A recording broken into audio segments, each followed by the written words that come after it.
Ahí está.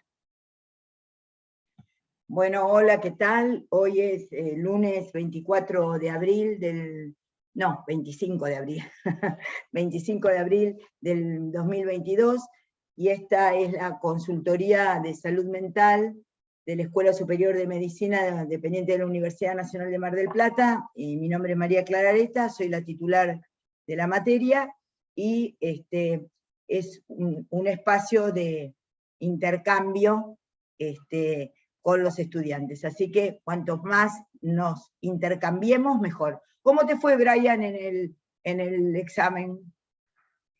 ¿Qué tal? ¿Cómo le va? Bien, muy bien, por suerte. Bueno, no, los que les fue bien fue seguro porque estudiaron. Ahí la veo a Ciricilio, que me acuerdo el apellido de Anabel Ciricilio, me acuerdo de psicología.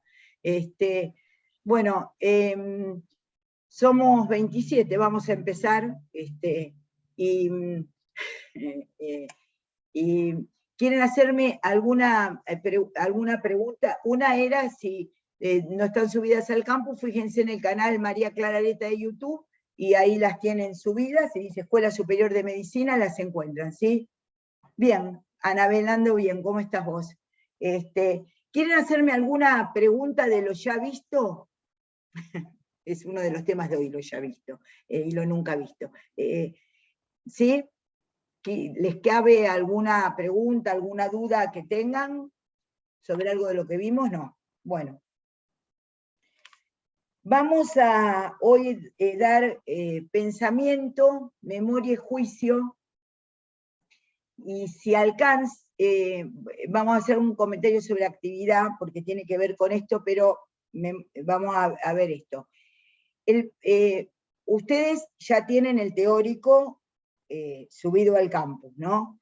Entonces, ¿ustedes lo pudieron ver el teórico o no tuvieron tiempo de verlo? Porque me lo dicen con sinceridad y lo vamos trabajando, si no. Sí, sí. Sí, Agustina, ¿lo viste? Sí, lo vi, profe, yo lo vi también. Ah, bueno, ¿y qué? ¿Les quedó algún comentario que quieran hacer de eso? ¿Alguna duda les quedó? No, un poco quizás la noción entre fobia y miedo, que me quedó un poco de duda. Para un segundito, ¿quién sos? Brian. Ah, Brian, para un poquito que ahora no te encuentro, para. Ahí está, sí, Brian, para. Sí, dale, Brian. Para Con respecto afectividad. claro, con respecto a fobia, vendría a ser como que hay un reemplazo del objeto al cual se le está direccionando el miedo. Sí. Reemplazo en términos psicoanalíticos se llama sustitución, ¿no? Sustitución. Quiere decir, con respecto a, digamos, Freud diferenciaba el miedo diciendo que había un objeto real, ¿no? Y la fobia diciendo que ese objeto, la fobia implicaba que ya había habido una sustitución, quiere decir que había un objeto simbólico que reemplazaba al objeto del miedo. Entonces, siempre se asoció, digamos, siempre se tuvo en cuenta que el miedo tiene que ver con un peligro real externo, y que por un procedimiento psíquico que se llama sustitución, que ya lo vimos como tal, la metáfora, ¿no? Se cambia, digamos, un miedo por otro. ¿Te acordás que creo que el ejemplo que di en ese teórico fue el chico que tenía un poco unas ideas que estaban entre fobia y obsesivas con respecto al gas? ¿Te acordás? Ese es el ejemplo que di, claro. Uno podría decir, él tenía como el miedo, la fobia de que sus hermanos muriesen por un escape de gas, y en realidad lo que existía como interpretación es que estos chicos habían sido abandonados por el padre, y él lo que tenía miedo es que no se avivaran nunca, que no se despertaran nunca. El miedo de que mis hermanos no se aviven, ¿no? Que queden como boludos, uno podría decir, ¿no? Porque era como él lo expresaba el paciente. Es muy importante rescatar las palabras concretas del paciente, ¿no? Este temor, digamos, ¿no? A quedar como que el gas fuera un somnífero de la tristeza de la madre había quedado muy melancólica por el abandono del padre, un poco los tornara incompetentes para siempre. Ahí aparece la sustitución, ¿ves? En ese punto de cómo aparece una idea, en un caso clínico, en donde se ve la transformación a la fobia. Entonces, uno podría decir, la idea fóbica siempre implica, para lo que Lacan sería un proceso de simbolización, de metáfora y metonimia, en el sentido de que está en juego. Por ejemplo, el otro caso de Freud paradigmático de la fobia es Juanito, en donde había desarrollado una fobia a los caballos. Y la interpretación de Freud es que, bueno, el caballo, digamos, como representación, porque en la teoría de Freud, por el año en que él escribió, por el tiempo en que él escribió, se hablaba de una teoría de las representaciones, que nos introduce al tema del pensamiento que vamos a ver.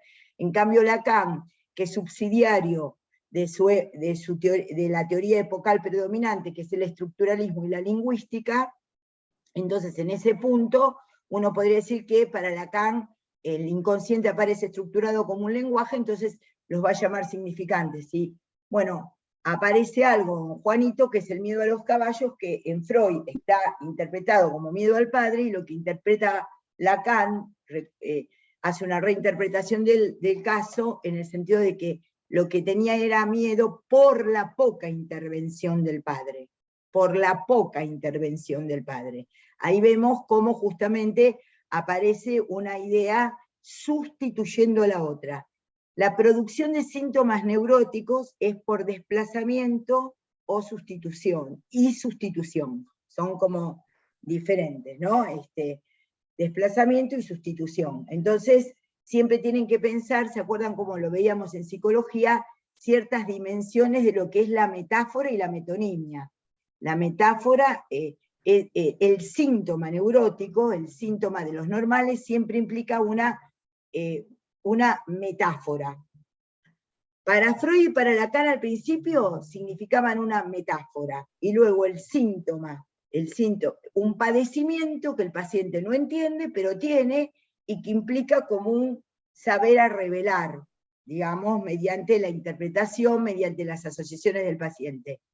Luego, en la teoría lacaniana, esta teoría del síntoma va variando, y el síntoma para la finalización de la teoría lacaniana, digamos, es la forma que cada uno tiene de gozar, digamos, que se ve bien también en el malestar en la cultura, digamos, la dimensión de las formas que cada uno tiene de gozar se va a llamar síntoma. Ven cómo es sustancialmente diferente a lo que pueden ver en la medicina clásica, o en la medicina, digamos, en clínica, o en las otras especialidades, en donde el síntoma es lo que trae únicamente con dolor el paciente. En cambio, cuando ustedes entiendan que hay un síntoma que tiene que ver con el psiquismo, lo que el psicoanálisis nos enseña es que esa es también una forma en que el paciente, la forma en que el sujeto, la forma en que la persona lleva adelante su forma de vida. Entonces, en el síntoma subjetivo, en el síntoma para la persona, en el síntoma subjetivo, con lo que nos enseña el psicoanálisis, es justamente, hay algo en donde esa persona se queja de eso que le pasa, pero al mismo tiempo tiene una predisposición a tramitar lo que le pasa de esa manera. Entonces hay como una ambivalencia, hay una ambivalencia en el síntoma. Por un lado, vengo a que me libere del síntoma, ¿no? Y por el otro lado, sin darse cuenta inconscientemente, lo que está jugado es que hay algo de una determinada forma de ser, de gozar, de esa actitud de la cual me estoy quejando. ¿Entienden cómo por ahí para la psiquiatría clásica siguen los procedimientos de la medicina, digamos? Entonces dice, bueno, síntomas de todo de todo lo que no anda en el paciente, y refiere al paciente, y signo lo observable, ¿no? María Clara, sí. Soy Adriana. Hola Adriana, ya te busco, sí. Sí, ¿podés hablar? ¿Qué tal? Si me marca... Sí, mira, me parece sumamente importante lo que estás comentando, no Bueno. solo para salud mental, Ujú. sino para los médicos y las médicas generalistas, Ujú. porque se van a topar todo el tiempo con personas Para que con no te síntomas que encuentro, insisten. ahí está, ahí bárbaro, gracias, ya está, ahí está. Bien, bien. Digo que se van a encontrar todo el tiempo con personas que portan síntomas que insisten. Y vos sabés que eso es muy importante porque después las médicas y los médicos generalistas dicen, uy, otra vez esta persona que viene con lo mismo, ya le dije que tiene que hacer tal o cual tratamiento. Y hay algo de la insistencia y del goce y de la repetición que hay que poder entender, hay que poder escuchar, tramitar. La mirada del médico y la escucha del médico tiene que estar muy atenta, porque a veces no tiene que ver tanto con el tratamiento o la intervención médica, sino con poder escuchar distinto, María Clara. Es sumamente importante lo que estás comentando. Así es, así es. Esto que les dice la licenciada Fernández Zapino es muy importante, porque no todo paciente que ustedes atiendan de esta manera, esto no los decimos para que ustedes sean derivólogos, no para que ustedes deriven todo, sino para que ustedes entiendan, y mediante esto que les tratamos de enseñar y transmitir, sean mejores médicos y médicas generalistas, digamos, no para que ustedes deriven cualquier situación que estén dando, o mediquen rápidamente si está ansioso, si tiene esto o aquello, rápidamente actúen, sin antes entender mínimamente de qué se está hablando. Obviamente que, bueno, llega alguna situación, por eso les dije que la interconsulta, cuándo tienen que pedir una interconsulta y cómo tienen que trabajar en la urgencia, tiene que ver justamente con algo que es inherente al trabajo cotidiano. Entonces, Brian, está Brian, en el equipo de Brian, de los que me hacen los comentarios, ¿quién está? Brian y quién más que no me acuerdo. Agus y Faustina. Agustina, ¿quién más? Sí, Faustina. Vayan poniendo síntoma, diferencia para psiquiatría. Entonces pusimos, digamos, miedo, diferencia entre miedo y fobia, síntoma, diferencias para, entre aportes del psicoanálisis a la teoría del síntoma, ¿sí? Así vamos haciendo el cartelito ese, ¿sí? Sí. Bueno. Y una pregunta más, profe. Sí. Entonces, cuando se toma noción del origen de esa fobia, ¿se puede redirigir y después resolverla, o la fobia persiste para siempre, o hay una resolución? No, justamente el tratamiento, si una fobia insiste, como decía recién la licenciada Fernández Zapino, si una fobia insiste, obviamente va a requerir un tratamiento. Y justamente el tratamiento se entiende que se entiende que el tratamiento justamente mejora ahí me mandaron gracias, el equipo, sí. Mejora, digamos, la cuestión de, mejora, ¿por qué? Porque el paciente, al entender y modificar mediante un tratamiento qué es el motivo de su fobia, va a saber enfrentarse a lo que le pasa de una manera más adecuada, sin necesidad de ese recurso, porque el síntoma también es un recurso. Para Freud ya el síntoma es una manera de haberse curado de otra cosa. Entonces, cuando se hace un aporte en relación a saber cómo se puede elaborar eso, bueno, por ejemplo, una persona hoy me decía que estaba cansada de tanto trabajar, es una empresaria, estaba cansada de tanto trabajar, y el médico clínico le había dicho que volviera a sesiones, una paciente se había atendido en un momento conmigo, y el médico clínico le dice que vuelva a la psicoterapia, bueno, porque necesitaba, entonces le hace la derivación el médico clínico, y ella vuelve. Entonces, cuando estábamos hablando, ella me estaba contando de todo lo que estaba haciendo, es una mujer muy inteligente, emprendedora, trabajadora y todo lo demás. Dice, bueno, lo que pasa es que estoy cansada de tanto trabajar, y justamente lo que veíamos es que sí, ella está cansada de tanto trabajar, pero hay una dimensión de la tendencia en ella a conducir, a hacer, a que la potencia de ella, digamos, la potencia de ella se exprese de esa manera, que ella lo que podía advertir era la ambivalencia que tenía, que por un lado es muy interesante, miren qué interesante esto, porque esta paciente, ¿saben?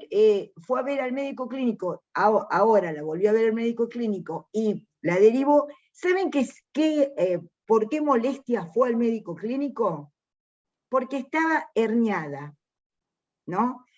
Tenía una hernia, en realidad es una hernia del hiato de los rectos anteriores, ¿no?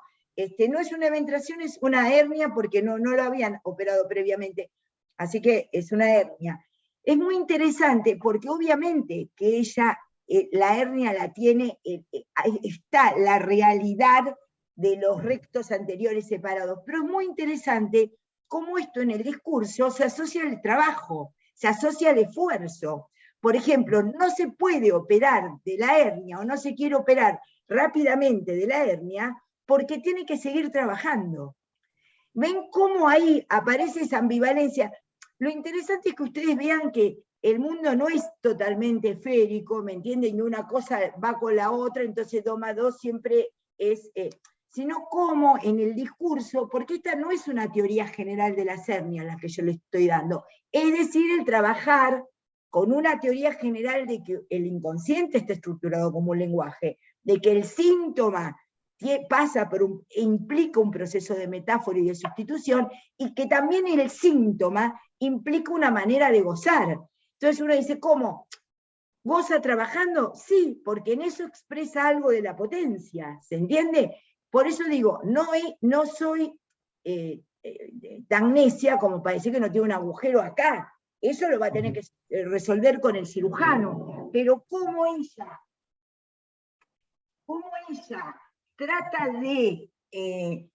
trata de alguna manera de posponer la operación de hernia que le indicaron, porque lo que no puede dejar de hacer es lo que le produjo la hernia. ¿Se entiende, verdad? Porque en un momento... Ahí en un momento dice, no, bueno, porque tendría que dejar de ir a la empresa porque tengo un posoperatorio, ¿ven? Entonces no se trata de adjudicarle al otro, no se trata de adjudicarle al otro rápidamente, ay, bueno, pero usted se contradice. Sí, bueno, puede haber un efecto de contradicción o un efecto de ambivalencia, pero eso no hay que achacárselo al paciente.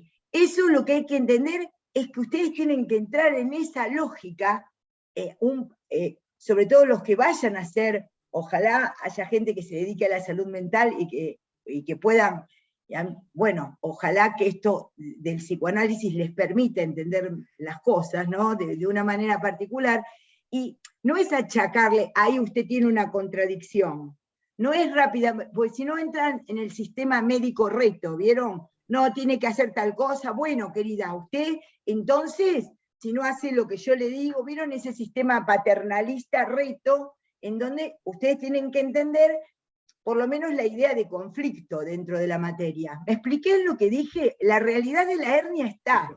¿Tenía la habilidad de los rectos anteriores? Probablemente, sí, pero en su discurso ella tiene que tramitar eso, no para que se le cierre la hernia, sino para que se pueda operar. Ven cómo ahí varía la posición, porque a veces se dicen cada pelotudeces totales. Esto era como cuando yo era joven y decían el asma está producida porque la madre asfixia al niño. Esas boludeces que tienen que ver como si soñás con el loco, jugar al 22. Bueno, y entonces cuando se descubrieron los mastocitos, bueno, las madres no asfixiaban más a los niños. Eso no tiene nada que ver, los mastocitos existen como una realidad concreta. Lo que hay que ver es cuándo le pasa al tipo el ataque de broncoespasmo, digamos. No es lo mismo que haya nacido un hermanito, no es lo mismo que la persona comente en qué momento su subjetividad. Ven cómo lo psicosomático también se puede ver de diferentes maneras, porque se dijeron muchos errores y muchas imbecilidades con respecto a esto, Entonces la gente, encima de venir enferma, venía culposa, diciendo, no, como yo me deprimí el año pasado, me agarró un cáncer. Imagínense, si todos los que se preocuparon el año pasado, o tuvieron depresión el año pasado con la pandemia, hubiesen desarrollado un cáncer, no alcanzarían los servicios de oncología para atender. Evidentemente, nosotros no interpelamos la realidad orgánica, lo que interpelamos el origen en el sentido de cómo el sujeto se comporta con esa realidad orgánica que tiene. ¿Me explico? Esta es la importancia de estas clases y que ustedes lo comprendan. ¿Tienen algún caso de este orden en donde, ya que empezamos por el síntoma, alguien se acuerda de alguna película, algún caso de algún familiar, de algún conocido, algo que hayan visto hasta ahora en alguna ABP, en alguna ABC, que puedan comentar? ¿Alguno quisiera comentar algún caso que hayan visto? Yo algo que me estaba acordando, profe, cuando ¿Para vos qué te dijiste busco? lo de... ¿Para qué te busco? No tengo la cámara prendida, lo único. ¿Y no la podés Anabel. prender? No. Bueno, No. no importa, no te preocupes, no te preocupes. Decime quién sos, dale. Anabel Ciricilo. Ah, Anabel, dale. No, algo que me estaba acordando, que no me acuerdo en qué materia era, que habíamos visto un texto de la metáfora y la enfermedad, y se parecía mucho a esto que vos decías, de las preocupaciones y el cáncer, y una de las cosas que decía era que la gente que le agarraba cáncer era como porque no sacaba como afuera o no hacía todo lo que quería hacer, como que tenía deseos reprimidos, entonces Claro. como el que disfrutaba no era el que iba a tener cáncer. Bueno, eso era Ahí para está, hay una representaciones compañera dijo eso. sociales. ¿Te acordás las representaciones sociales? Como muy bien acá está apuntando Agustino o Faustina. No vi quién era, si Agustino o Faustina. Pero, ¿te acordás que para representaciones sociales tomamos el cáncer, la tuberculosis, después Susan Sontag agrega el SIDA, pero como para entender cómo las enfermedades funcionan como metáfora de lo que está, porque que el síntoma psicoanalítico para el psicoanálisis se produzca como metáfora es una cosa, y que la enfermedad como metáfora sirva para marcar ciertos elementos de la sociedad es otra. ¿Se entiende el uso diferente de cada cuestión? Acá Susan Sontag mostraba justamente la enfermedad como metáfora, ¿no? Pero el tema es que no podemos llegar a generalizar diciendo todos los asmáticos, digamos, no sé, fueron asfixiados por alguien, todos los que tienen, no sé, enfermedades renales es porque son amarretes o miserables o controladores, porque hubo un momento en que se llegó a decir eso, y eso hizo mucho mal en el tratamiento, en la clínica y en el avance, porque eran errores que se iban transmitiendo de generación en generación, pero yo quiero que esto no aparezca así, que nosotros veamos lo orgánico y ver al sujeto ante su vicisitud orgánica, ¿no?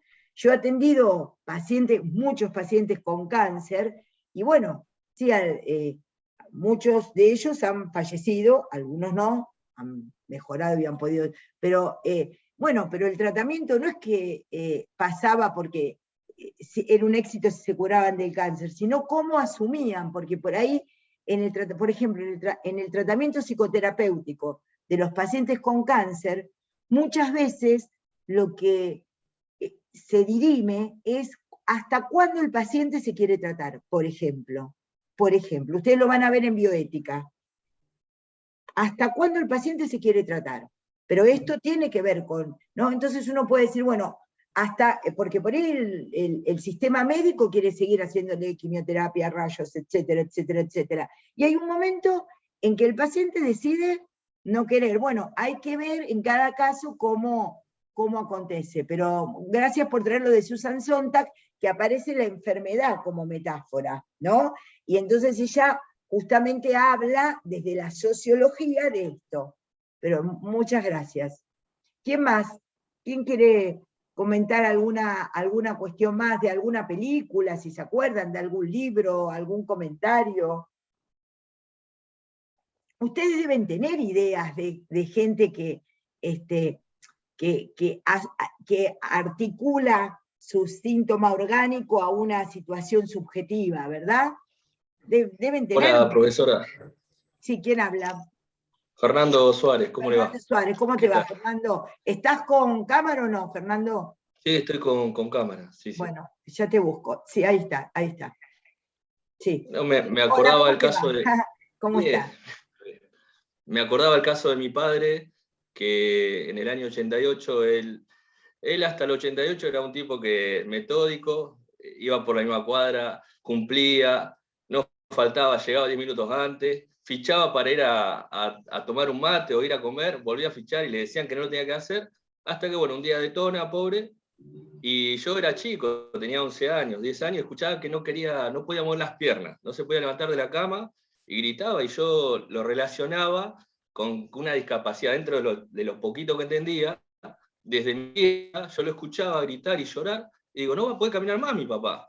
Y mi vieja que se tiraba, literalmente, se tiraba, y mi vieja, bueno, iba, lo levantaba, lo contenía, yo me acuerdo hasta ahí. Bueno, la cuestión es que mi padre primero fue diagnosticado por estrés, y después siguió con psicoanálisis, de hecho falleció hace 8 años y nunca pudo... vivió normal, pero no pudo tener una alta médica. Era ansioso fóbico depresivo. Ese era su diagnóstico. Y la gente decía que él se enfermó por ser tan estructurado y tan responsable.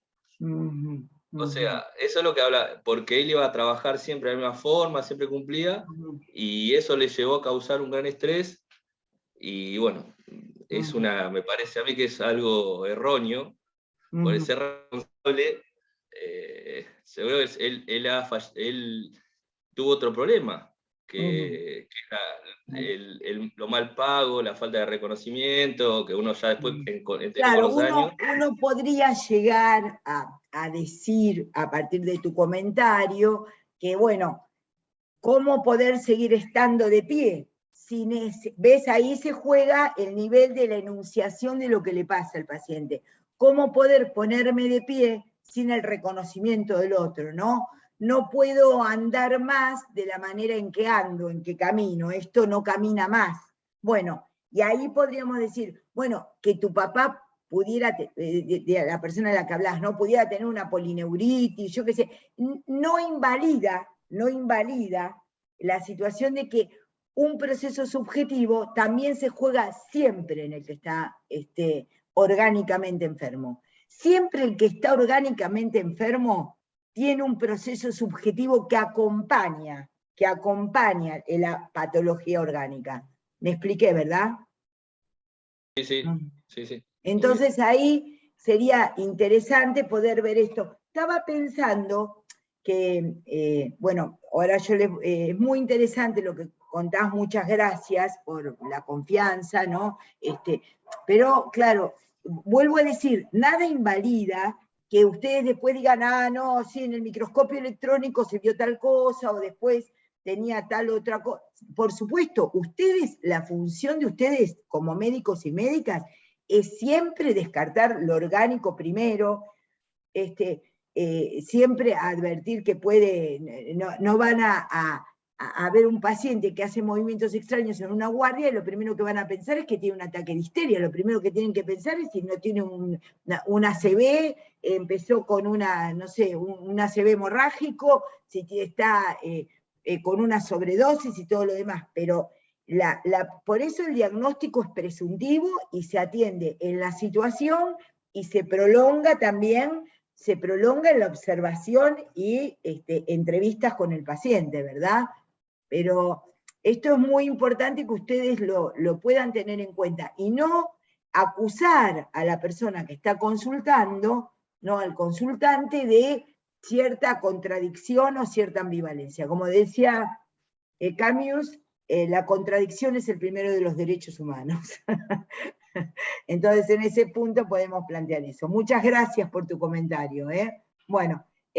Profe, una pregunta. ¿Y entonces sería incorrecto decir que la alteración de la afectividad repercute en la estructura, pero va a ser el desenvolvimiento del sujeto ¿Cómo decías? ¿Me lo podés volver a decir, Brian? Si la alteración de la afectividad repercute en la estructura orgánica, pero va a ser el desenvolvimiento del sujeto en esa situación lo que permeabilice o no una patología. Claro, sí, obviamente que cada persona, digamos, por eso, viste, ese axioma médico que dice no hay enfermedades sino enfermos, viste, que ese axioma es un axioma, no hay enfermedades sino enfermos, en el sentido de que cada uno va a ser, porque uno puede decir, bueno, con la genética que uno trae es como jugar al truco y cómo hacer la primera mano, la segunda mano, si te tocaron, viste, 3, 4, digamos, ¿no? Bueno, estará en cómo cada uno juega ahí las cartas constitucionales que uno tiene. Entonces, uno puede decir, siempre hay un sujeto, siempre hay una subjetividad alrededor de cada paciente. Esto implica que todos los pacientes que sufren alguna enfermedad tienen que ir a hacer psicoterapia o tienen que hacer una interconsulta con salud mental. No, porque por ahí ustedes los atienden como médicos generalistas o como especialistas en lo que vayan a hacer, y el que es obstetra acompañará a la mujer en las ambivalencias del embarazo, el que es pediatra acompañará a la familia del niño en las vicisitudes del desarrollo normal o en alguna alternativa que se presente. Quizás muchas veces alcanza con la inteligencia y con la situación de ustedes, de cada uno de ustedes, alcanza para resolver el conflicto que se presenta. Cuando no alcanza es cuando tienen que hacer la intervención en salud mental, ¿no? La interconsulta y la derivación, ¿se entiende? Pero a veces alcanza solamente, ¿cuánta gente dice, no, yo voy a ir a ver al médico porque otra vez tengo un poco de gastritis, ponete, ¿no? Y otra persona por ahí le dice, bueno, pero vos no tomaste omeprazol, sí, pero yo voy a verlo a fulana o a fulano, porque yo hablo con él y ya me tranquiliza, ¿no? Entonces, no es el mismo dispositivo el que maneja el médico o la médica clínica que el psicoanalista o especialista en salud mental. No es la misma posición ni la misma técnica, pero a veces alcanza con la consulta propiamente médica, ¿se entiende? Y no hay dificultad para esto. Pero el síntoma, digamos, esta cuestión de que ustedes puedan ver, bueno, cómo se produce, qué subjetividad hay alrededor de eso, es fundamental que ustedes lo tengan, ¿no? Por ahí, ¿estás ahí, Adriana Fernández Zapino? Sí, estoy acá, y ¿sabés qué, María Clara? Mientras tanto... Adriana atiende, un instante, Adriana, que te voy a dar, porque en la pantalla sí hacemos un poquito de, justamente... Bueno, a ver. A ver. Sí. Ahí está. Sí, no, pero, a ver, ahí está Marcos. Hola, Marcos. Sí, pero no sé por qué me quedó así. Ahí está. Bueno. ¿Sabés qué quería comentarte, María Clara? ¿Qué? Habiendo vuelto a escuchar los teóricos que diste el año pasado, me parece que tendrías que dar algunas palabritas acerca de esta cuestión que mucha gente viene por esta moda, esta ola, casi Marcos, ruptura te puse epistemológica. acá en el panel. Ahí. Bien. ¿Qué tal? Sí, dale, Adriana. ¿Sobre qué? Viste, sobre todo lo que es la biodecodificación, constelación familiar, biodanza, qué sé yo qué, que no, sí, es terrible porque la gente viene... Coaching. Sí. Bueno, miren, vamos a hacer una cosa. Nosotros vamos a trabajar esto. Después en el práctico ustedes trabajan memoria, conciencia, y a lo vamos a llamar el síntoma. Bien. El síntoma y su padecer, vamos a cambiar la etiqueta, ¿sí? Pero vamos a hablar de esto. Es muy interesante Marcos, participá cuando quieras, como los demás. No sé si hay algún otro docente, no veo la galería, así que no sé si hay algún otro docente que esté, pero es muy interesante esto que dice la licenciada María Fernández Clara. Chapino. Sí, Marcos. Perdón, quería como por ahí, antes de que entres en este tema, algo de lo que venían charlando anteriormente, que nada, es más un comentario, que Sí. tal vez lo toman mucho las neurociencias en esto de la interacción entre lo genético y el entorno, ¿no? La interacción Sí. gen-entorno. Que, digamos, me parece que ayuda bastante a entender esto que estamos charlando de la predisposición, por decir una manera, genética de un sujeto, de una persona, y lo ambiental, ¿no? Para el desarrollo de las enfermedades. Entonces, Perdón, para los estudiantes, esto que dice el doctor es fundamental en este sentido. Siempre hubo como dos posturas, lo exógeno y lo endógeno, que en la historia de la medicina se llamaron de diferentes maneras. En este momento podríamos pensar lo endógeno como justamente lo genético, bueno, y lo epigenético también, bueno, pero como plantealo, Marcos, amplialo, por favor. claro, un poco de esto, ¿no? Que digamos, como que existiría una predisposición, por decirlo de alguna manera, genética, hasta en las mismas enfermedades mentales, porque, digamos, está estudiado que en la depresión, en la psicosis, hay ciertas alteraciones neurobiológicas, ¿no? Que predisponen al sujeto, más todo lo que tiene que ver con la predisposición psicológica, digamos, que tiene que ver con lo ambiental, con la historia del sujeto en su vida. Eso va a terminar, que creo que Freud, vos ahí, María Clara, vas a hacer seguramente un comentario más adecuado, que ya lo venía planteando en las series complementarias, algo así, ¿no? Sí. Con el desarrollo de la neurosis. A partir de esto y un traumatismo, y surge la neurosis. Bueno, no me quiero meter en eso porque, digamos, no soy especialista en esa parte. Pero bueno, lo que quiero decir es un poco esto. Me parece que es interesante esto a la hora de pensar cuando uno ve un paciente enfermo con cualquier patología, no sé, una gastritis, esto de que, bueno, hay también una cuestión, digamos, orgánica que existe, y después también puede estar esto de que la persona está trabajando, está estresada, un poco como comentaban recién, o algún padecer que predisponga también a que eso o se desencadene o que se exacerbe y demás. Entonces el tratamiento, bueno, no hay que, como decía María Clara, no hay que desestimar lo médico, o sea, hay que dar un tratamiento a la patología de base que tiene, y por supuesto escuchar. Y a partir de eso, obviamente eso se lo va a hacer alguien que tenga una formación adecuada de la interpretación de qué le puede estar ocurriendo a esa persona que sufre, y también ayudarlo como para que, bueno, que de alguna manera pueda, no sé, si tiene un displacer, lograr mejorar algo de lo que le está haciendo de alguna manera una repercusión negativa en su enfermedad. Pero me parece que esto de lo genético y la cuestión gen-entorno, lo llamo así yo, bueno, pues lo he leído así, me parece muy interesante a la hora Claro, de porque decir, bueno, la problemática gen-entorno, a ver si alguien tiene más para un comentario sobre el comentario del doctor, el gen-entorno es una manera moderna, actual, de llamar endógeno y exógeno, digamos, entonces ya lo llamamos gen-entorno, entonces uno podría decir, a ver, mi abuela se murió de cáncer de colon, mi mamá se murió de cáncer de colon, tengo muchas probabilidades de tener cáncer de colon, digamos. Eso es así, digamos, aparte se transmite por el cromosoma X, ¿no? Entonces, uno puede decir, bueno, alguien es hipertenso. Vieron que muchas personas dicen, sí, gen-entorno, me está mandando Brian lo que está poniendo, sí, la interpretación, sí, está bien, esto. Uno podría pensar lo siguiente, por ejemplo, con la hipertensión, ¿no?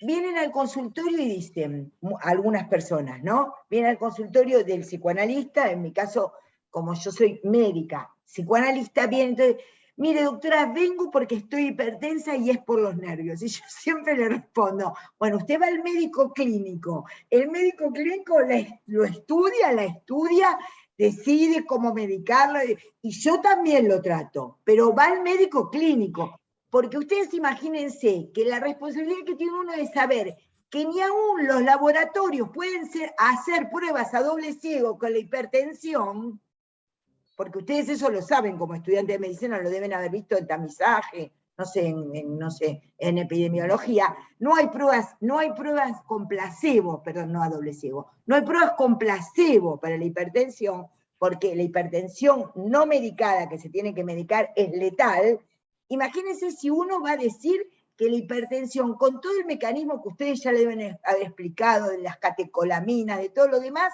uno va a tener la palabra mágica para hacer intervenir entre la catecolamina, una y la otra, y producir que no haya insulino resistencia o cierta cuestión que tenga que ver con...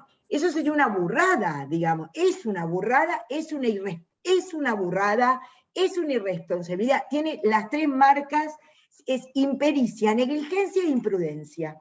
Es impericia, negligencia e imprudencia. Entonces, por ejemplo, un paciente hipertenso, ¿qué pueden decidir no medicarlo? Porque ahí ya van a estar, el doctor está en farmacología, tienen al doctor Aberbach, al doctor Sureda, todos los que les van a hablar de hipertensión, etcétera, etcétera, todos los cambios higiénico-dietéticos que hay que hacer para... Sí, pero no se puede dejar de manejar clínicamente eso tiene que intervenir un médico. No se les va a ocurrir a ustedes que el paciente está hipertenso porque está estresado. Sí, les vuelvo a decir, pregúntense esta manera de pensar que tenía Freud. Si todos los que estamos estresados tuviéramos hipertensión, cáncer de colon, no sé, estaríamos todos con toda la patología. El modelo del estrés sirve más para el desencadenamiento. Esto lo van aprendiendo porque esto se los vamos a preguntar. El modelo del estrés sirve para el desencadenamiento, no sirve para la causación de la enfermedad. Entonces puede desencadenarse, sí, por ejemplo con los hipertensos, que en un momento dicen, yo siempre fui hipotensa, ¿vieron? Eso es muy común de escucharlo.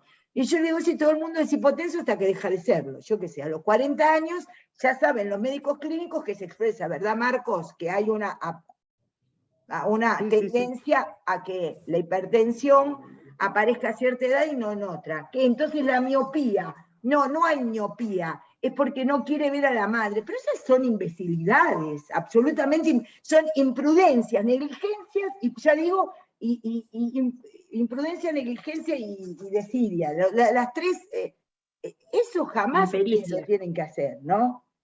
Jamás lo tienen que hacer, tienen que aprender a escuchar, y desde la salud mental se acompaña el proceso de tratamiento, eso es lo que tienen que hacer, esto es lo que la materia tiene que servir, sirve para el desencadenamiento pero no para el estrés, dice Miranda. No, porque el modelo del estrés, Miranda, ahí te responde Brian, para la causación, el modelo del estrés es un modelo que imagínate viene desde después de la Segunda Guerra Mundial, ahí se empieza a trabajar los modelos de estrés, ¿no? Y con las neurosis traumáticas después de la Primera Guerra Mundial, pero después, en la Segunda Guerra Mundial se estudia bien el proceso del estrés. Entonces, vos tenés el proceso, ayúdame, Marcos, el proceso justamente del cortisol, la insulina, la glucemia, la insulina. Complejizarlo un poquito más, Marcos, actualizarlo un poquito más.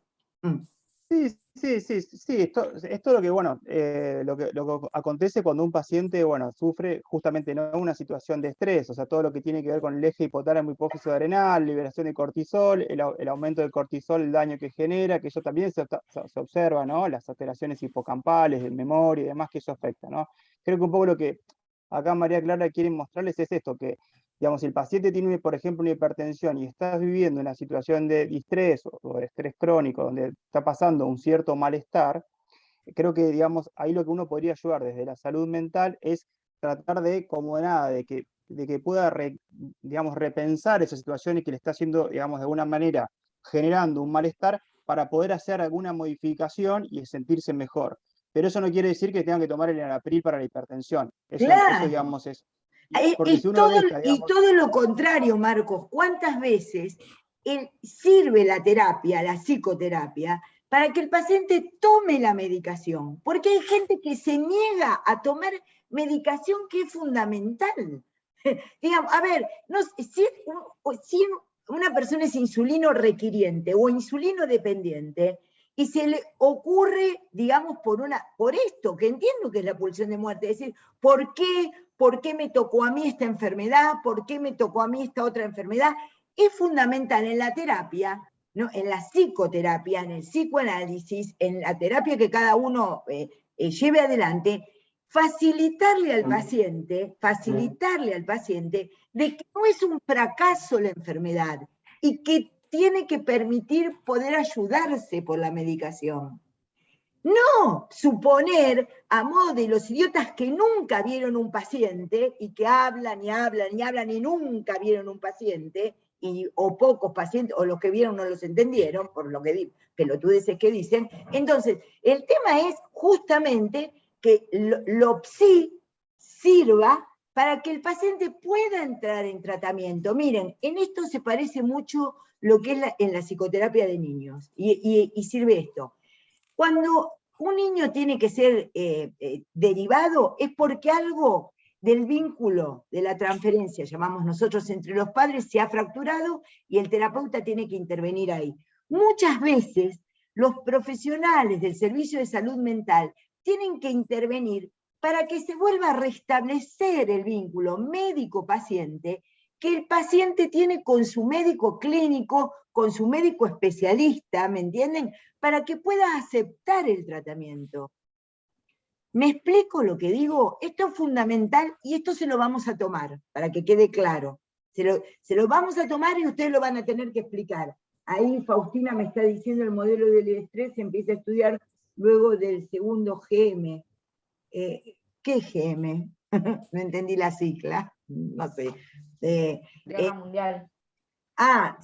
Sí, por eso, sí, estabas poniendo lo que había dicho, exactamente, claro, sí. Entonces, lo que la intervención de entender qué es el sujeto, qué es la ideación, la atención, la psicosemiología, es para facilitar esto. Vayamos ahora, quedémonos los tres así, trabajando los tres docentes, y intervienen todos, jóvenes, chicas, muchachos, todos los que quieran intervienen y los vamos incluyendo acá.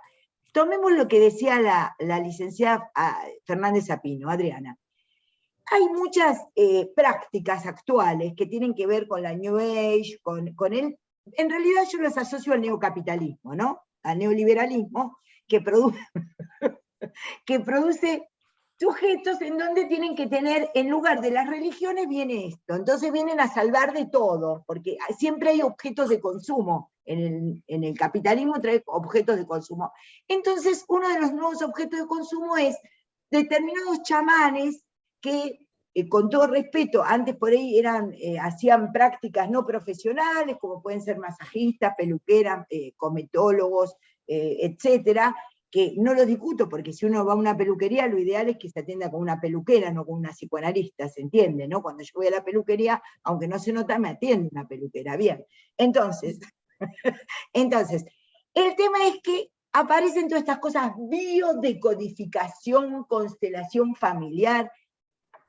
Mi opinión, y como soy la titular de la cátedra, me parece que justamente es mi responsabilidad es ver esto.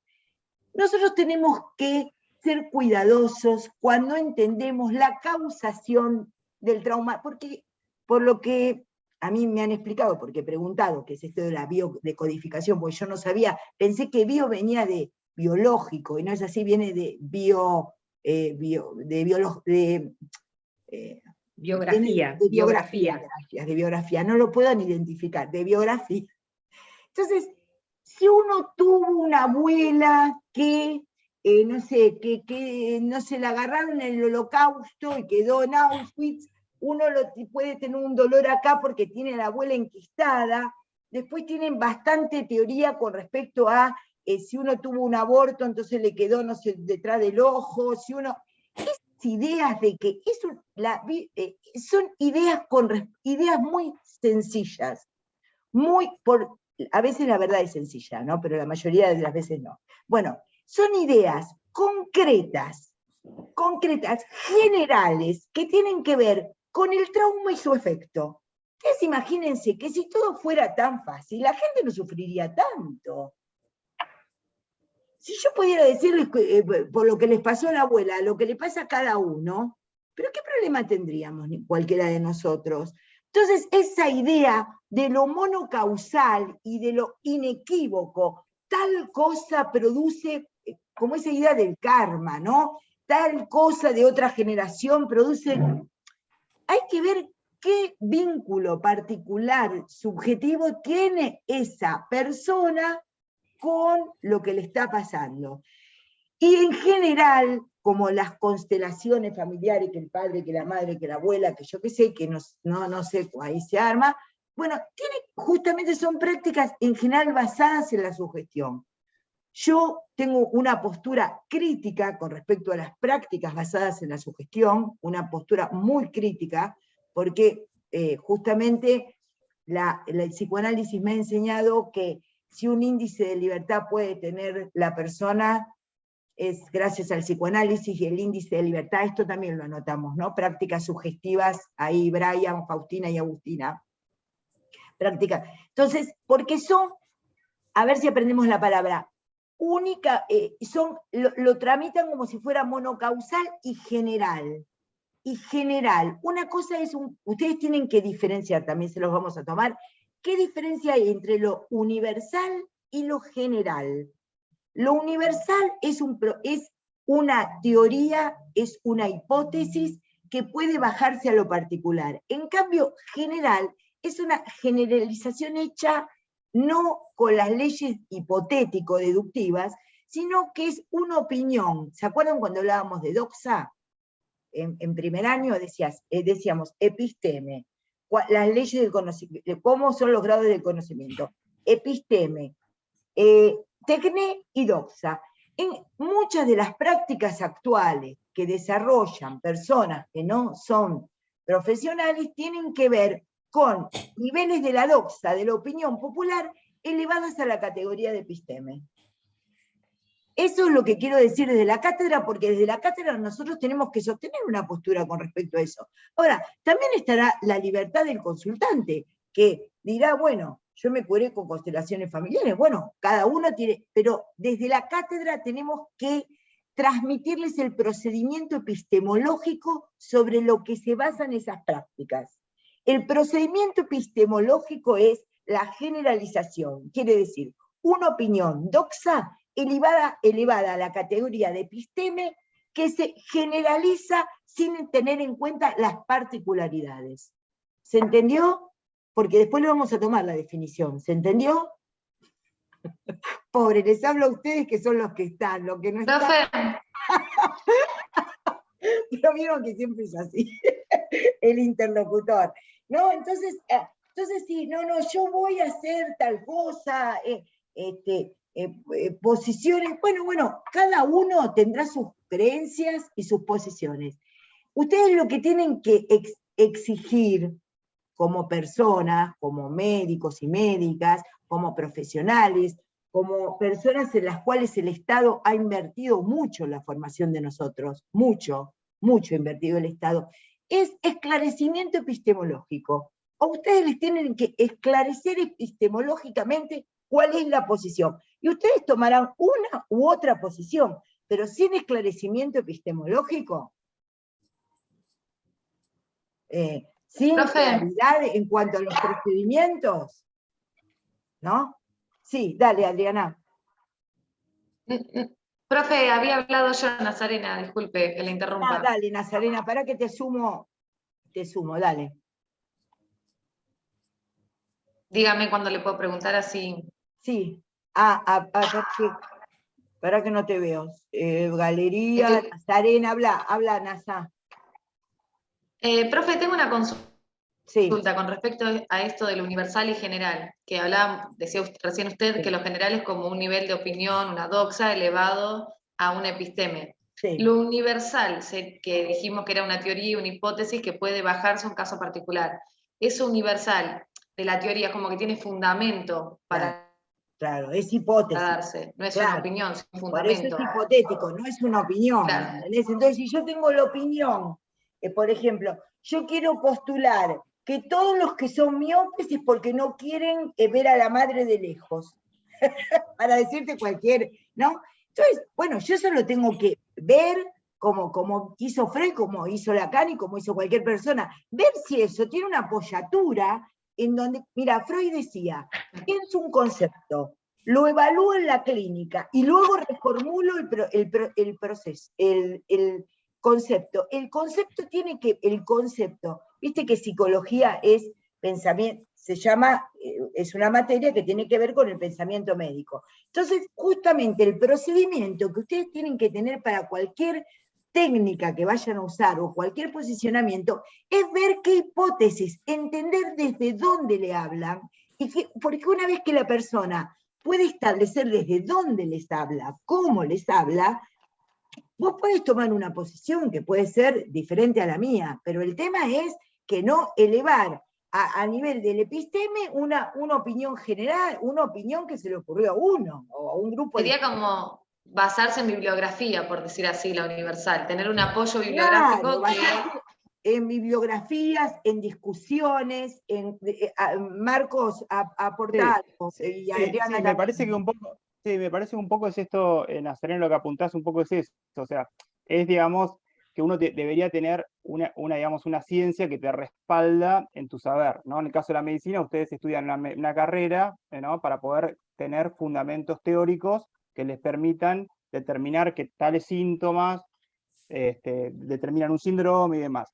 Yo creo que el problema de esto, coincido con María Clara, el tema de que no acuerdo, pero bueno, también a veces si uno no puede decir, no vayas digamos, a hacer un tipo de estas constelaciones y demás, o sea, porque digamos, tampoco no puedes prohibir, pero digo, también es un problema. ¿Cuál es el problema con esto? O sea, a mí también me parece una barbaridad que vayan, pero muchas veces en esta cuestión de la causalidad les dicen, lo que a vos te pasa no tiene que ver con, no sé, con la medicación que estás tomando, o con que, no sé, la psicóloga te está haciendo mal. Entonces, perdés muchas veces la posibilidad de que un paciente permanezca o adhiera a un tratamiento porque como que se convencen bastante con estas cuestiones. Entonces, a veces eso también es un problema, ¿no?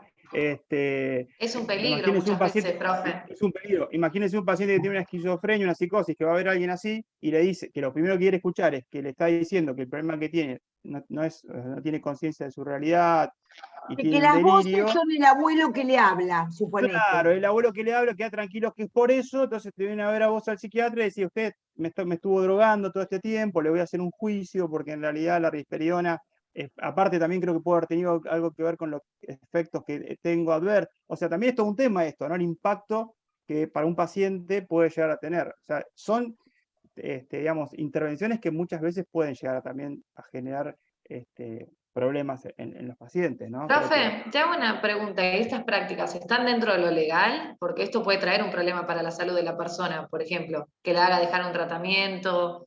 ¿Están dentro de lo legal? Sí, ¿No? Son como prácticas. yo la verdad que creo que siempre no los que lo tenemos más problemas sabemos. somos los que Sí, mira, tenemos te voy a decir matrícula, una nosotros cosa. tenemos matrícula, Claro. somos los que tenemos problemas somos nosotros. Exactamente. Mira, Nazarena, esto lo vas a ver con la doctora Magnetti, pero el tema es el colegio médico regula la práctica, como te estaba explicando el doctor, de los que somos matriculados. Cuando el tema es que regula la práctica de los que somos matriculados, pero no regula la práctica de otras prácticas, ¿me entendés? El colegio de psicólogos también regula la práctica de los que están matriculados. Entonces, tal cual. ¿cómo nosotros no te sabemos decir legalmente cómo es, pero sí lo sabemos por nuestra práctica médica, que nosotros respondemos que si no estás matriculado en el colegio médico es práctica ilegal de la medicina, ¿me entendés? Eso lo sabemos, porque tenemos que tener una matrícula, tenemos un colegio médico, tenemos una caja de previsión, ¿no? Entonces, nosotros cumplimos con ciertos procedimientos. Ahora, ¿cómo está planteado esto? Para los que no son médicos, no sé si eso depende del colegio médico. Me parece que no, el colegio médico se ocupa de los médicos, de la práctica de los médicos. Y María Clara. Sí, te escucho. Sí. Que tengo un problema con el anclaje. Sí, dale, Adri. Hace unos años, unos cuantos años, vino a una consulta conmigo una mamá desesperada, ya que su hijo de 10 años había sido derivado a una psicóloga. Ella va a la psicóloga a un centro de formación profesional, etcétera, etcétera, que estaba atendiendo allí la psicóloga. Para un poquito, el niño empieza... Para que te quiero anclar, ahí Sí. está. Sí, sí, dale. El niño empieza a referir algunas prácticas poco usuales, la madre se empieza a interesar, ya que la psicóloga no la cita, no la llama, y cuando le pregunta, le dice, no, trabajamos con cartas. La madre va a ese lugar, hablan con la psicóloga, y la psicóloga resulta ser que era tarotista, y no había presentado ningún tipo de título decía que era psicóloga, pero no lo era. Bueno, las prácticas psicológicas, bueno, obviamente el Colegio de Psicólogos no hizo nada, porque pero es que no pudo hacer nada. hacer nada. No puede hacer nada. Entonces, las prácticas psicológicas están muy encimadas con estas prácticas alternativas. Tal vez como en las prácticas médicas media el psicofármaco, hay un poco más de respeto, no tanto, pero hay un poquito más respeto. Sí, no, pero, las prácticas psicológicas están muy encimadas con lo alternativo, claro. Y yo me hago esta pregunta. En lugar de hacer un vender, hacer una carta las disciplinas astral, científicas, claro, para que estén ocupadas. Claro, claro. Eso me preocupa muchísimo. Me preocupa mucho que la gente consulte. Y esto que dice Marcos es así, porque esto de, ustedes saben que nosotros, toda la carrera de medicina que ustedes están cursando, estimula el pensamiento crítico, ¿verdad? Entonces, esto también es una práctica del pensamiento crítico. Nosotros sabemos perfectamente, los docentes que estamos en esta cátedra y que somos o psicólogos, los colegas, o nosotros los médicos que hemos hecho y hacemos psiquiatría, pero el tema de la medicación está muy demonizada. Y hay momentos en que el paciente tiene que ser medicado, porque si un paciente en un brote no es medicado, deteriora la vida posterior del paciente. Si un paciente no es medicado, hay una responsabilidad ética sobre eso. No le está hablando el antepasado. Está con una alucinación auditiva y tiene que ser medicado acá, en Alemania, en Inglaterra, en Francia. Digamos, no es una práctica del subdesarrollo, ¿no? En Estados Unidos tiene que ser medicado. Sabemos que a veces se medica además cosas que no se tienen que medicar, sí, lo sabemos. Sabemos que por ahí hay un uso irrestricto de los inhibidores de la recaptación selectiva de serotonina, sí, lo sabemos. O de benzodiazepinas, sí, lo sabemos. Pero también sabemos que hay cuadros que necesariamente tienen que ser medicados. Entonces eso de que se coagula el síntoma, o no, coagula no porque no lo saben ni decir así, coagula el síntoma, silencian el síntoma. El síntoma no se silencia nada porque lo esté bien medicado. El tema es que hay que saber medicar. Esa es la pequeña, hay que saber diagnosticar, tratar y medicar. Es la pequeña diferencia entre las cosas. Y eso es lo que les queremos transmitir a ustedes. No, por ejemplo, nosotros no les vamos a dar nada de lo que tenga que ver con estabilizadores del ánimo. Marcos les va a dar unas clases de tratamiento de la excitación psicomotriz, tratamiento del insomnio y de la crisis de ansiedad angustia, ¿no? Y cuándo se usan los IRS. Yo quiero que él dé esos 4 elementos de medicación, ¿no? Que ustedes saben que es docente de farmacología y también desde este año, gracias a Dios, es docente de nuestra cátedra. Pero el tema es el siguiente. La dimensión de saber medicar, es muy importante y la falta de medicación cuando se necesita, es un grave error. Ahora, nosotros no les vamos a dar a ustedes ni estabilizadores del ánimo, ni les vamos a dar el uso, a ver Marcos, ayúdame, no les vamos a dar uso de Valcote como estabilizador del ánimo, porque ustedes como médicos generalistas no necesitan saber eso. Si ustedes pensaran que el paciente necesita ese tipo de medicación, ustedes tienen que hacer la derivación. Ustedes necesitan saber el manejo de la urgencia, el manejo de cuándo se da una benzodiazepina ya sea, porque, por ejemplo, hay gente que ve a un paciente con insomnio, de entrada le da Zolpidem, ¿no? De entrada le da Zolpidem. Anda a sacarle después el Zolpidem al paciente. Y aparte, por ejemplo, si una mujer viene con 53 o 54 años, está nerviosa, no puede dormir, es muy importante preguntarle, ¿y cómo estás? ¿Cuánto hace que estás menstruando, no estás menstruando? ¿Por qué? Porque hay un insomnio relacionado directamente a la falta de estrógenos, que no es un insomnio fácil de resolver, pero lo tenemos que saber, porque sería estúpido que nosotros no entendiésemos el efecto del estrógeno en el cerebro, pero es como que, ¿qué vamos a decir? No, no existen los receptores de estrógeno en el cerebro, sería... Entonces, por ejemplo, algunas pacientes dicen, no, pero yo menstruo todavía. Y ustedes saben que, y si no lo saben lo aprendemos, que el climaterio, que la menopausia se define como la falta de menstruación después de un año de no haber menstruado, pero que el climaterio abarca 5 años antes y 5 años después. Quiere decir que como hay más receptores al estrógeno, como hay más receptores al estrógeno y a la progesterona, obviamente en el útero, en el ovario, porque son los órganos, va a seguir menstruando, pero por ahí no tiene la misma cantidad de estrógenos que necesitaba ciertos receptores cerebrales. ¿Esto pasa así siempre? No, pero hay que tenerlo en cuenta. Hay que tenerlo en cuenta, si no, ¿para qué estudian medicina? Entonces hay que ser crítico en cuanto a entender ciertas cuestiones, me acuerdo de un caso clínico que un neurólogo me manda, me dice, pensando que era una histeria, ¿no? Yo entrevisto a la mujer que tenía unos 30 y pico de años, me parece que está en la clase del teórico, ¿no? Y porque tenía como movimientos histeriformes en el sentido que estaba con muchos tics, como una cierta inquietud, ¿no? Pero sobre todo de piernas, como si tuviera un síndrome de piernas inquietas, pero no en la...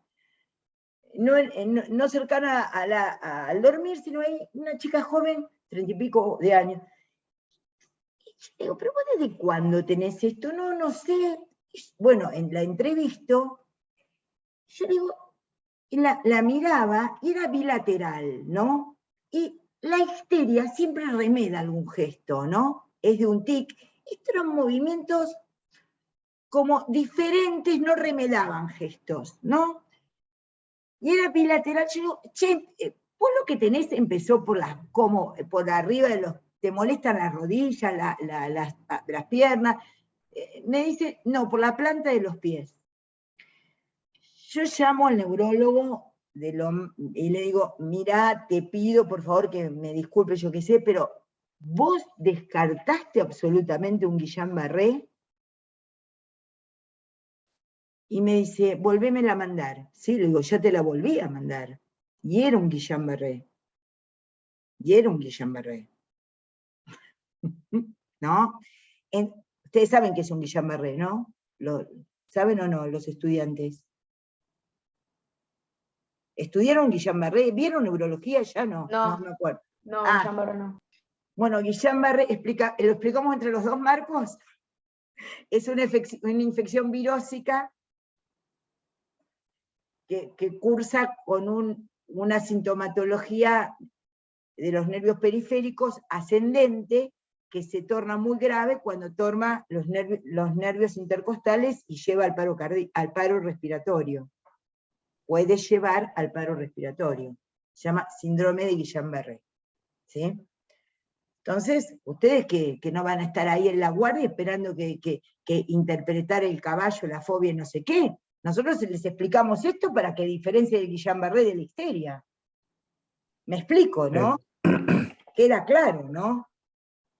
Porque esa es la función de cada uno de ustedes en la guardia, que ustedes puedan diferenciar lo que está diciendo un paciente, no pensar que está armando una neurosis y es porque la está violando alguien en la casa y puedan diferenciar una situación de violencia familiar. Entonces, esto me parece importante. ¿Qué otro diagnóstico diferencial? Bueno, a veces con los accidentes cerebrovasculares en la guardia se arma un poco de lío, ¿no? Sí, el accidente cerebrovascular cursa con con cierto síndrome de excitación psicomotriz, pero hay síntomas que permiten diferenciarlo. A nosotros nos pasó, yo tuve una experiencia, digamos, que no me voy a olvidar nunca más, digamos, de una chica, cuando hice la residencia, tuvo una catatonía aguda, un síndrome catatónico agudo, pero dentro de las psicosis cicloides, o sea, no de la esquizofrenia, las que restituyen ad interum. Las Y cicloides bueno, son las que no son disociativas, las que están en el programa como no disociativas, que son las afectivas. Se llaman cicloides porque ciclan, no es que hacen proceso, las otras son procesuales. Ya los vamos a ver, pero lo van aprendiendo, sí. Claro, bueno, sí, bueno, un poco más que todo lo planteo por una cuestión esta de la distinción, ¿no? Y la verdad que era una chica de 28 años, contadora, que tenía, digamos, un funcionamiento totalmente normal, empieza con estos síntomas. Ya se habían mandado una macana antes de entrar porque le habían puesto un clopixol en el hospital, digamos, de Canoato, a una chica, digamos, es un antipsicótico de depósito. Bueno, cuando veamos urgencia, por ahí un poco adelantando, son cosas que claramente no se deben hacer en una urgencia. Bueno, la cosa que esto es algo que ya lo van sabiendo. Nunca en una urgencia pongan nada de Canoato. De POT no existe la urgencia. Les queda claro esto, ¿no? Nada de alopidol de POT, nada, no pueden usar de POT en la urgencia. Claro. Bueno, sí, no, terrible. Y bueno, y empezó con un cuadro de, bueno, después ya estudiaremos bien lo que es esta psicosis, pero bueno, tenía un trastorno motor, que iba de la hipercinesia a la cinesia, todos los síntomas de negativismo y demás. La cosa que, bueno, nada, esto del orgánico, ¿no? Estudiarla desde arriba hasta abajo, función lumbar, digamos, cuestiones relacionadas al cerebro, metabólica, toda la historia. Y había me acuerdo de una psicóloga que iba, digamos, a evaluarlo a la clínica porque tenía una obra social y sostenía que era una histeria de la chica, ¿viste? Decía, esto es una histeria, es una histeria. Y como que, bueno, claramente insostenible, estuvo 2 años internada más o menos, 1 año y medio, o sea, imposible que haya sostenido. Pero digo, ella después de tanto tiempo se había adelgazado, ponerle, no sé, 20 kilos, pesaba 38 kilos, no comía, tenía una sonda nasogástrica, y cuando me iba a ver a mí me decía, a mí me parece que puede ser una histeria. Y yo decía, claro, no, o sea, está bien, puede que haya tenido a lo mejor un rasgo histérico, pero esto es una histeria, no tiene nada. Digo, porque por ahí, o sea, si uno la dejaba pensando que era un cuadro histérico, se iba a morir. Por suerte no se murió y salió y qué sé yo. Pero ¿Y digamos, esto ¿Y el diagnóstico al que arribaste cuál fue, Marcos, cuando lo hiciste estudiar? Sí, bueno, lo presentamos en un congreso, la verdad que estuvo un caso súper interesante, en algún momento también se podría charlar acá. Yo siempre lo tengo porque es como la experiencia Dale, mía hablalo, compleja de ver. contalo. Sí, no, es medio largo un poco eso. Sí, Bueno, pero ¿qué diagnóstico? ¿Qué era? Que llegamos en realidad a esta psicosis afectiva, donde tenía una psicosis cicloide, ¿no? Porque la chica después restituyó ad interum, se mejoró, digamos, recuperó el 100% de la lucidez y el estado de la conciencia y la motilidad y demás. Y bueno, después yo no la seguí viendo, no sé si habrá repetido.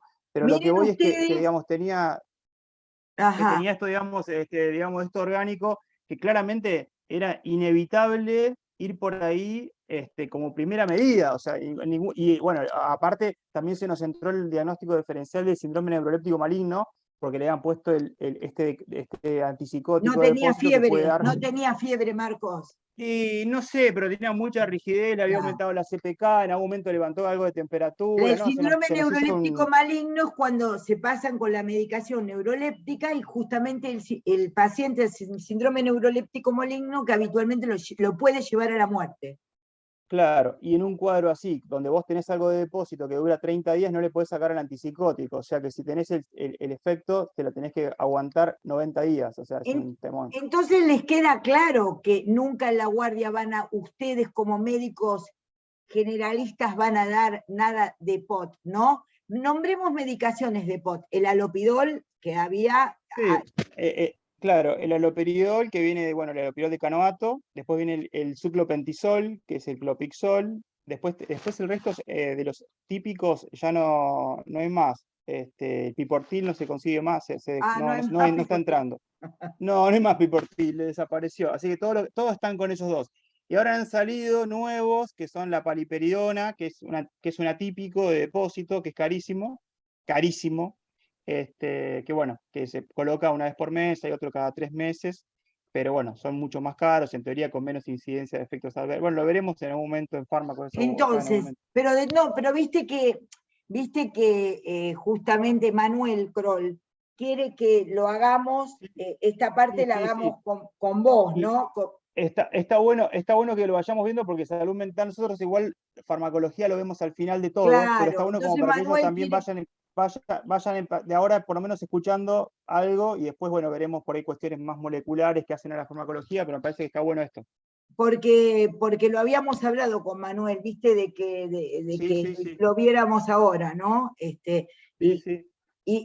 Entonces, les queda claro que la medicación de depósito no es de uso ni indicación de ustedes como médicos clínicos, como médicos generalistas. No, si ustedes tienen que dar una medicación de depósito, sí o sí tienen que hacer una interconsulta. Si están en un lugar lejano que no haya un psiquiatra, lo hacen por teléfono la interconsulta. Hacen ustedes la interconsulta. ¿Me entienden lo que les digo? Pero ustedes no tienen que dar medicación de depósito. Es más, vamos a ver en el cuadro de excitación psicomotriz, o para diferenciar un ataque de histeria, un episodio de ansiedad, de no dar tampoco, tratar de no dar neurolépticos, porque ustedes tienen que saber cuándo tienen que dar neurolépticos, porque si no el otro día, nosotros llega el instructor o llega el médico de planta y ve al paciente con el efecto del neuroléptico, entonces lo entiende como un psicótico, porque el efecto del neuroléptico en una persona que no es psicótica le da rasgos que la hacen hacer, para el diagnóstico aparece como una supuesta o catatonía o retraso, ¿se entiende? ¿Qué otro? Podríamos, digamos, ustedes miren, acá en esto que les presentó el doctor Aymar, ustedes ven la diferencia de un diagnóstico de una neurosis histérica, de una psicosis cicloide, en donde la diferencia es cómo la van a medicar, ¿se entiende? Cómo van a intervenir, si necesita medicarse o no. Obviamente que ya ese es un problema de la especialidad, pero bueno, por eso les digo, si no, no existirían enfermedades del sistema nervioso, entonces nunca podrían llegar a pensar que alguien tiene una esclerosis lateral amiotrófica, una ELA, que también empieza con trastorno del movimiento, trastorno de la sensibilidad. De todas maneras, quiero decir algo, Marcos, a ver si tu opinión, ¿no? Ahí hay como una gran diferencia, lamentablemente, en donde las clases sociales y la atención que recibe el paciente, los pacientes de clase media acomodada en general llegan a la consulta de salud mental hiperestudiados. Con imágenes, con estudios, sí, llegan. En cambio, los sectores más vulnerados llegan hipoestudiados, por decirlo de alguna manera. No sé si esa es tu experiencia, Marco, pero la mía de tantos años. Sí, tal cual, sí, coincido 100%, sí.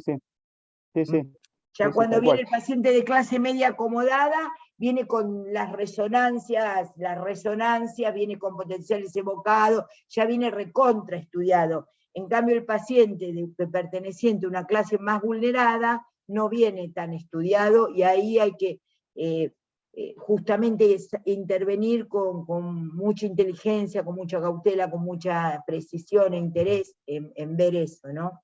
Sí, yo creo que ahí es eso, una cosita por ahí también como para comentar en relación a esto de los antipsicóticos, para que quede ahí, como les decía recién María Clara, no usarlos, creo que, digamos, básicamente ustedes nunca, pero más allá de eso, si en algún momento tienen que utilizarlo, previamente haber usado la vía oral. O sea, si ustedes le van a dar alopidol a alguien y le quieren poner un decanoato, haber pasado primero por el alopidol vía oral un tiempo. ¿Por qué? Porque la tolerancia, esto que dice María Clara, si le hace una extrema rigidez o una distonía o algo de eso, ustedes ya saben que tiene cierta sensibilidad, y que si se lo porque si lo ponen en depósito tienen un mes, o 28 o 14 días, el fármaco en el organismo no le pueden sacar el depósito, ya está puesta la jeringa. Entonces siempre empezar, y bueno, hay ciertos tiempos y demás, bueno, en cuanto a esto. Nunca se debe dar una medicación de depósito sin antes haber probado con la medicación en forma cotidiana. Cotidiana. Hay una cosa como muy, lo que por ahí nosotros lo vemos en farmacología también, con esto de la adherencia, de la posibilidad de la adherencia, pero bueno, es una ventaja, pero también nunca hay que olvidarse también las cuestiones de seguridad de los psicofármacos, que son las desventajas que tienen. Porque si uno dice, bueno, listo, le pongo, si el paciente no quiere tomar la medicación, le pongo un depósito, ya está. Sí, está bien, pero también hay cuestiones de seguridad. Entonces me parece que como que cuando uno da un fármaco tiene que mirar la eficacia, digamos, la cuestión de la adherencia, pero también no dejar de lado la cuestión de seguridad. Pero no quiere decir con esto que no se usan un montón los antipsicóticos de depósito, y ayudan mucho. Y pero hay que saber ayudan usarlos. y están muy bien indicados. Están muy bien indicados, o sea, no es que es una crítica. No hay ninguna crítica, y es más, han modificado la forma en que la psicosis puede ser atendida, porque eso implica mayor externación, mejor conexión con el mundo externo. Es muy buena la medicación de depósito, pero en manos de quien la sabe aplicar. Y en general, un médico generalista no sabe cuándo aplicar una medicación, un neuroléptico de depósito. Claro, ellos todavía no tienen ni la definición de neuroléptico, ¿no, Marco? Claro, porque nosotros no sé, por ahí capaz que tal vez en algún momento sí. Sí, eso nosotros en realidad lo vemos, salud mental los agarramos cansados, pobres, con fármacos en octubre, noviembre, ya nadie quiere ir al seminario a escucharme cuando doy salud mental. Pero este año van a ir. Este año van a tener que ir, sí o sí, si no, están desaprobados. Claro, los neurolépticos son aquellos, vos vas a definirlo mejor, Marcos, que yo, con más precisión. No, en realidad lo que, digamos, podemos definir como antipsicóticos, ¿no? De primera y segunda generación, como los primera generación serían los que llamábamos neurolépticos. Hoy en día la clasificación sería así, antipsicóticos de primera, hay varias, pero unas son de primera y segunda generación. Y o típicos o atípicos. O típicos y atípicos, claramente. Y bueno, lo que nosotros también mostramos es que hay digamos, bueno, esto para hablar 5 horas, ¿no? Pero que los antipsicóticos de segunda generación tienen también indicaciones que van más allá de la psicosis. Como por ejemplo, pero bueno, imagínate darle a un paciente quetiapina como para potenciar un antidepresivo, que en realidad tiene aprobación y hay evidencia en estudios. Ahí anda muy bien. Y anda muy bien, exactamente, pero bueno, son algunos, o sea, no cualquier antipsicótico, o sea, son algunos que están aprobados y estudiados. Entonces, los psicofármacos que se definían, por lo menos en mi época, como aquellos que actuaban sobre la conducta, digamos, directamente mediante receptores, porque sobre la conducta también, si ustedes le dan una buscapina compuesta a una persona, también actúa sobre la conducta porque va menos al baño, le duele menos la panza. Entonces, psicofármaco es aquel que modifica la conducta mediante un procedimiento particular de receptor, ¿no? Sería esa la definición de psicofármaco. Entonces se clasifican justamente en antipsicóticos y todo el conjunto después separado de las benzodiazepinas y antidepresivos, ¿no? Que ustedes lo van a ver. Pero esto es muy importante en el sentido de que no estamos en contra de los antipsicóticos de depósito, sino del uso que el médico clínico en la guardia tiene que hacer. De hecho, en general en las guardias no hay, pero tampoco tienen que indicarlo. En la guardia no hay. Yo estoy en desacuerdo con la clasificación. A mí me parece que quedó muy arcaica porque, o sea, si uno dice, por ejemplo, esto que decías recién, ¿qué indicación tiene un antidepresivo que por ahí va más allá de la depresión? ¿O qué indicación tiene imagínate un paciente con depresión que le tenés que decir que tiene todo un antipsicótico y que en realidad está indicado para la depresión resistente. Por ejemplo, la olanzapina, 2,5. Claro, lanzapina, digamos, por ahí los más estudiados son la quetiapina, la lipiprazol, los que más evidencia tienen, pero digo, vos mirás eso y decís, che, no, pero, y si no le explicás todo esto, el paciente llega a la casa, mira el prospecto y dice, el psiquiatra se equivocó, me trata como esquizofrénico. Entonces, creo que por ahí en algún punto es algo a donde tiene que ir, porque la cuestión de la medicación genera en los pacientes una cierta reticencia a tomar, y si encima dice antipsicótico, bueno, con más razón. Creo que en algún momento hay que proponer nuevas clasificaciones. Pero bueno, eso es un tema que no es de esta clase, es un comentario. Quería decirte algo, María Clara. Sí, cómo no. Sí. Qué importante todo lo que se está hablando, y a la luz de todo el proceso desmanicomializador que inició la provincia de Buenos Aires. Y el otro día salió en el diario. Exactamente, que estuvimos ahí en el Congreso, todo en salud mental, en el Congreso de Salud que hizo la provincia la semana pasada, que es re importante lo que está haciendo Julieta Calmels y todo su equipo sobre la desmanicomialización, que además de políticas, además de pensar en políticas para que esto ocurra, la externación de los pacientes no es mágica. O sea, se necesita que el paciente esté contenido medicamentosamente para que pueda estar externado. O sea, digo que es sumamente importante que esto se piense en salud mental, ¿no? Porque no es, bueno, vamos a externar los pacientes y los pacientes quedan con poca medicación porque la medicación está mal vista. No, todo lo contrario, el paciente tiene que estar resguardado medicamentosamente para que pueda llevarse a cabo todo este proceso de desmanicomialización que se lleva a cabo. Y yo no participé del Congreso, sí, me dijeron que estuvo muy bien, yo no participé del Congreso. Quiero decir algo. Muy bueno, muy bueno. Sí. Quiero decir algo, quiero pedirles algo entre todos. Vamos, Faustina, Agustina y Brian, vayan diciendo los temas que estuvimos trabajando para ver cómo terminamos de agregar los temas a la descripción. A ver, por favor, tomen la palabra ustedes un minuto para rehacer la etiqueta de esta charla. Bueno, lo que se fue anotando... Para que te doy... ¿vas a hablar vos, Brian? Pará, que te busco. Dale, Brian. ¿Dónde estás? Acá.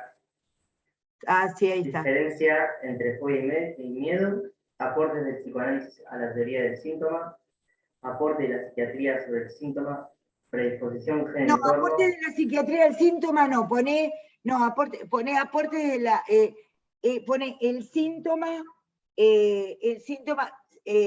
aporte del psicoanálisis al síntoma, porque si no, no me va a entrar todos los caracteres. Sácalo de aporte de psiquiatría al síntoma. ¿Qué más? Muy bien, predisposición gen entorno, endógeno exógeno. Pará, muy bien, ahí pusiste predisposición como guión gen entorno, o pusiste, pone endógeno exógeno, raya, ¿no? Sí, en realidad es interacción gen-entorno, digamos, sería lo correcto, es la interacción gen-entorno. Dale, ahí corregilo como te dice el doctor, perfecto. ¿Qué más, Brian? Las prácticas subjetivas tramitan la enfermedad como monocausal. Bueno, para prácticas pone prácticas en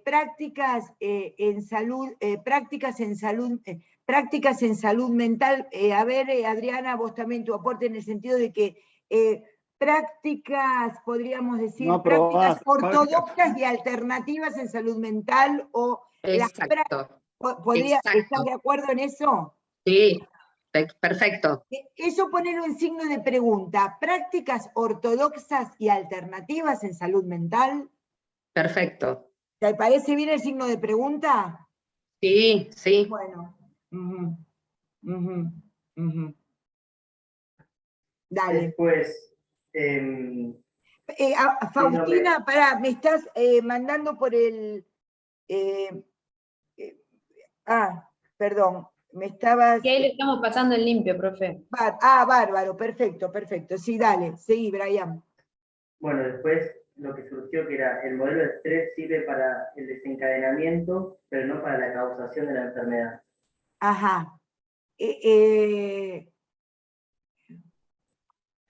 A ver... Sí, poner el estrés, o sea, la relación al estrés, el vínculo del estrés con las enfermedades, me parece algo así, ¿no? Pones entre pregunta, ¿estrés causa o desencadenamiento? Ahí está. Muy bien. Y después, bueno, lo último que surgió, síndrome neuroléptico maligno. No.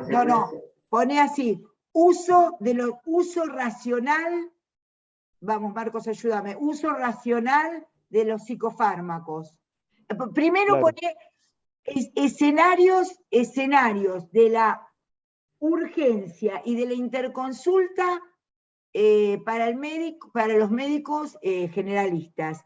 Después pone diagnóstico diferencial entre síndromes orgánicos y psiquiátricos. Después diagnóstico diferencial entre síndromes psiquiátricos. Después pone tratamiento farmacológico de la urgencia. No vimos tratamiento farmaco.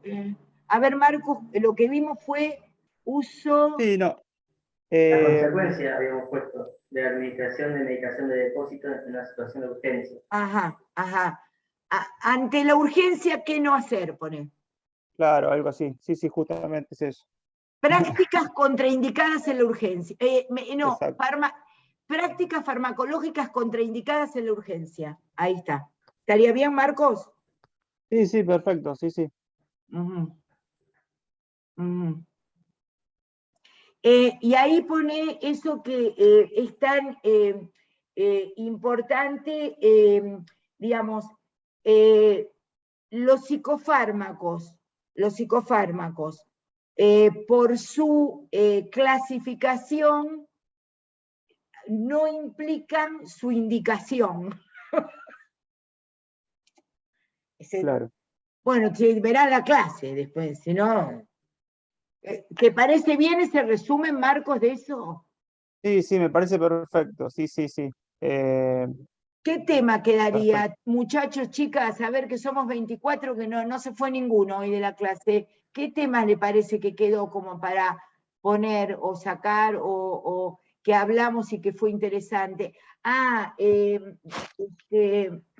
Lo de la episteme, capaz, nos quedó sin nombrarlo. Bien. Después de prácticas ortodoxas y alternativas en salud mental, pone episteme o doxa, entre signos de pregunta, episteme o doxa. Gracias. Profe. ¿Quién habló? ¿Faustina o Agustina? Perdón. Yo voy a hacer una pregunta también. ¿Quién está hablando? Víctor. Víctor, dale. Una pregunta y un comentario, ¿no? El terreno de las prácticas alternativas es muy grande, ¿no? Y muy amplio, hay cosas de todo el tipo. Lo que más me parece ser esto que vos habías dicho, ¿no? Del neoliberalismo y las nuevas prácticas. Para mí la parte principal sería esta idea de que se resuelve con poco tiempo o de manera muy sencilla cosas que de las terapéuticas ortodoxas tardarían muchísimo tiempo o la verdad que no podrían hacerlo, ¿no? Hay esta promesa que es una promesa de mercado, ¿no? Como dice Han, el filósofo, tenés razón, claro, la dimensión de la sociedad transparente y para que pueda seguir autoexplotándose, digamos. De puro rápido para que sigas produciendo, claro.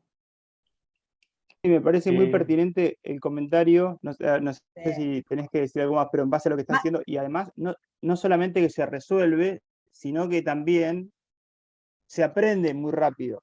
O sea, lo que te lleva a estudiar psiquiatría son básicamente 10 años como para arrancar. Y este tipo de prácticas, capaz que con un curso yo no sé cómo, viste, he tenido pacientes que practicaban cursos de esto y ya a la segunda vez que lo veía ya tenía el título, ¿viste? Yo decía, yo todavía estoy estudiando farmacología hace 700 millones de años. 7 años de medicina, 4 años de la residencia, 1 año de la jefatura, 4 años de la instructora. Claro, por eso, es un poco lo que dice Víctor, o sea, es la rapidez en la respuesta al paciente, o al que va a consultar, en este caso sería un consultante, y después también digamos, en la rapidez de poder adquirir conocimiento entre comillas, ¿no? O sea, el pseudo conocimiento, no sé cómo llamarlo, porque tampoco estoy Por eso le informado dijimos doxa, por eso le dijimos Sí, doxa. claro, digamos, para poder hacer la práctica, ¿no? Porque convengamos que también tiene que ver un poco con eso. Yo te digo, se reciben muy rápido y no sé, a los 3 meses ya están dando clases a otro que le enseña coaching, entonces, o sea, que era hace, no sé, hace un mes estudiante, al mes siguiente es docente, ¿viste? Y vos decís, bueno, qué bueno que está esto, ¿por qué no me metí por acá? Quiero parafrasear.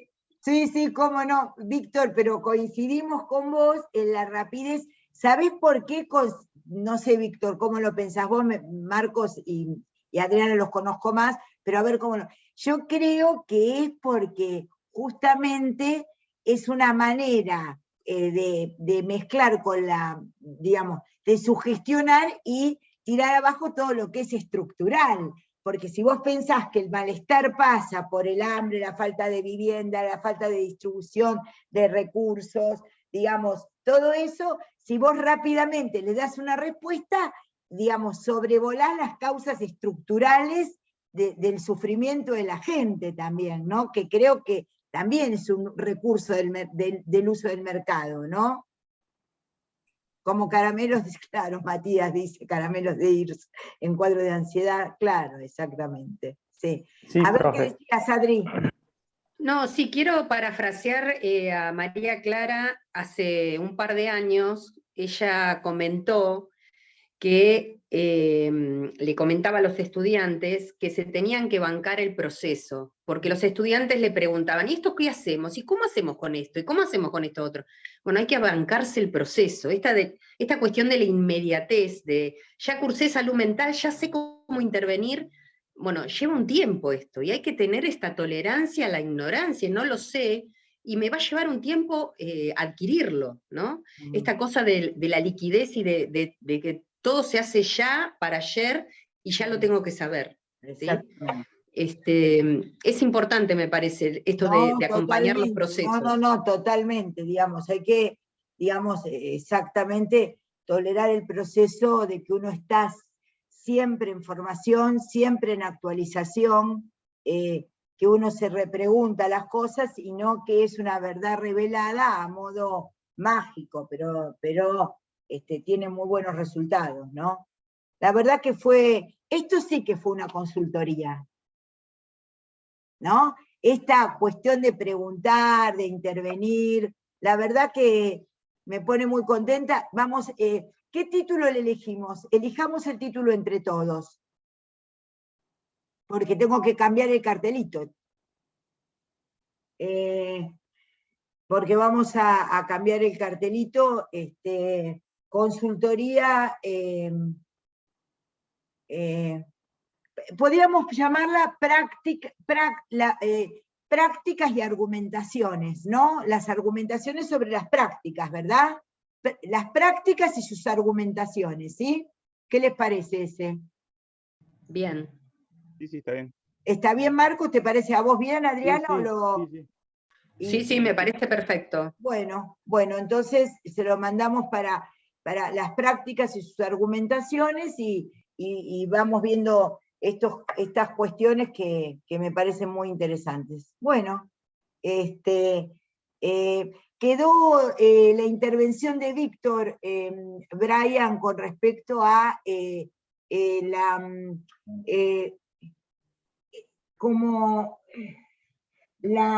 se podría decir, la exigencia, se podría llamar, la exigencia de mejorarse rápido, no como sería algo del furor curandis, viste, de capita. A ver, vos, Víctor, que querés decir algún término que iría en tu comentario. Inmediatez, quizás, no sé. ¿Cómo? La inmediatez del resultado, no sé. No sé. Sí, bueno, podés poner así, exitismo y facilismo en los tratamientos y en la formación profesional. ¿No? Genial.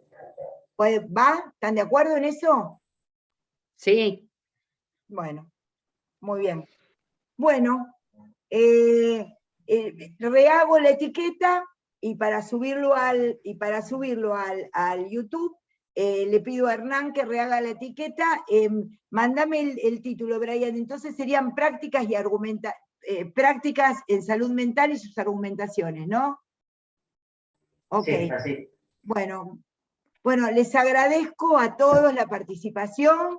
Muchas gracias a mis colegas, a Marcos, a Adriana, a ustedes estudiantes que han estado ahí. Y bueno, esto es justamente la tarea de consultoría, es esto, traer lo cotidiano y de lo cotidiano extraer la experiencia y poder llegar a la idea y concepto, ¿sí?